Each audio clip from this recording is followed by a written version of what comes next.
difficult thing to see. People who burned churches were doing what they thought was necessary to destabilize. Before people hate, they fear. And when they fear, they start to dehumanize. Racists or others who are so inclined have permission to destroy people because, well, they're not really human. It was evidence of something you want to not believe. Joining us now from his office at the state capitol in Columbia, South Carolina, Governor David Beasley.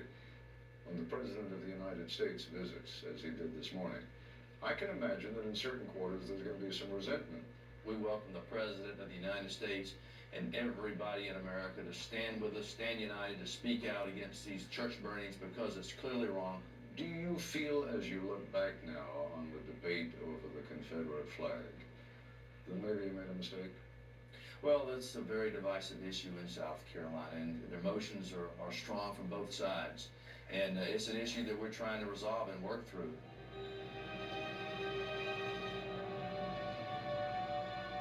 Governor David Beasley, kind of shocked state.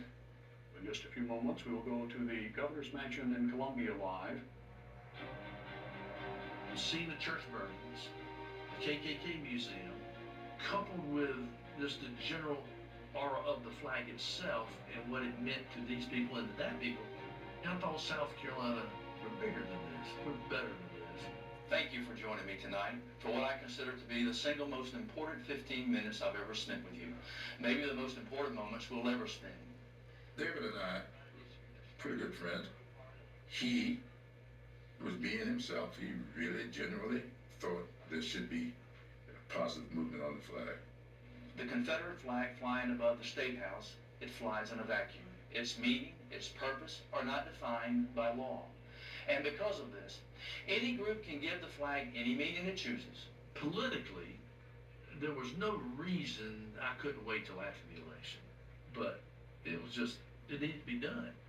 I therefore will call upon the General Assembly to adopt the 1997 South Carolina Heritage Act. It will fly the flag in front of the Capitol at the Confederate Memorial. That was not the Republican stance. Bringing the flag down was just not on their agenda. Boy, that was a tough message because you weren't speaking to the people who believed the flag should come down. You're trying to speak to the crowd that wanted to keep it up. I was the Democratic leader in the legislature at the time and reached out to Governor Beasley to say that I wanted to work with him. Within a short period of time after his announcement, the Republican members of the legislature made it abundantly clear that they were not interested in addressing the flag issue. It is a soldier's banner which belongs to our heritage, not to the chant of community stirrers, people haters, or politicians bent on placating those who hollow the loudest. I was surprised by some of the people who said they would stand with me who didn't. Ladies and gentlemen, my name is Charlie Condon, Attorney General for South Carolina. Thank you for giving me this opportunity to respectfully disagree with my friend David Beasley. It was disheartening to see some who were going to be with me 100% and then I see them speaking hours later against. I wish with all my heart that David and I were still standing together on that issue tonight. Ask David Beasley about messing around with the flag and the flag supporters. Everywhere I went, there were these mass protesters. And I mean, they weren't saying, you know, we disagree with you, Governor, and good luck. You had those that were intensely engaged to protect the flag at all costs. And I mean, at all costs. Threatened to kill me, threatened to kill my family. We actually had to send my kids, my wife, out of state for a couple of weeks.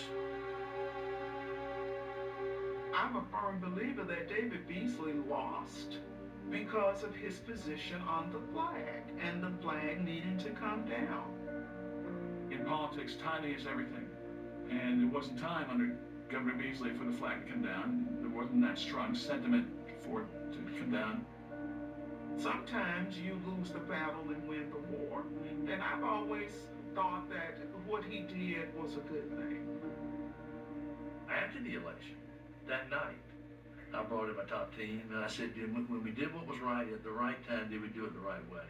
They said, yes. I said, well, then we've been successful.